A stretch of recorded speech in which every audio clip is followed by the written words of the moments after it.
I was taking up a criminology course in Manila in the middle 60s. And that was the first time that I was involved with activism. Even before the re-establishment of the Communist Party of the Philippines on December 26, 1968, I was already an activist doing integration and agitational work in the countrysides. During those times, Marcos, the president, was so engrossed in supporting the US in its intervention in the Vietnam War. And that molded more people to be politically conscious and involved in the National Democratic Movement. So, taking a cue from this, Marcos made an alibi that because there are now tons of people participating in the revolutionary struggle, hence he should proclaim martial law.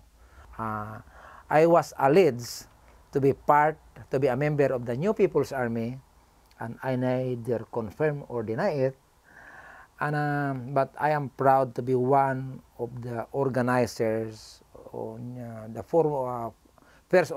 the first organizers in the Southern Philippines of the National Democratic Movement. Anyway, I was captured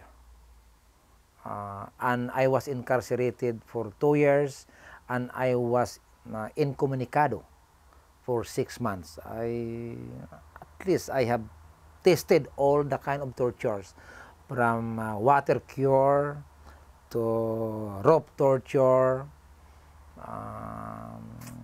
and everything. So that was common before.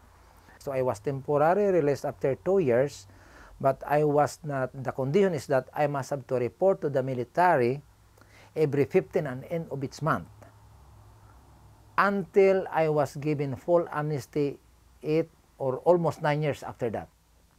Now, after all these years, I can say that 36, 37 years of my life was involved with organizing and activism, interrupted by 2 years of detention.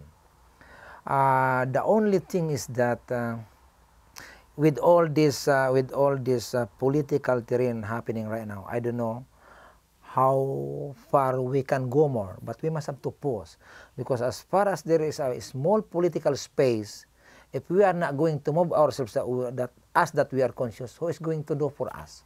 If not now, when? It's only us, because I believe that it's only the people, and the people themselves are the makers of real history.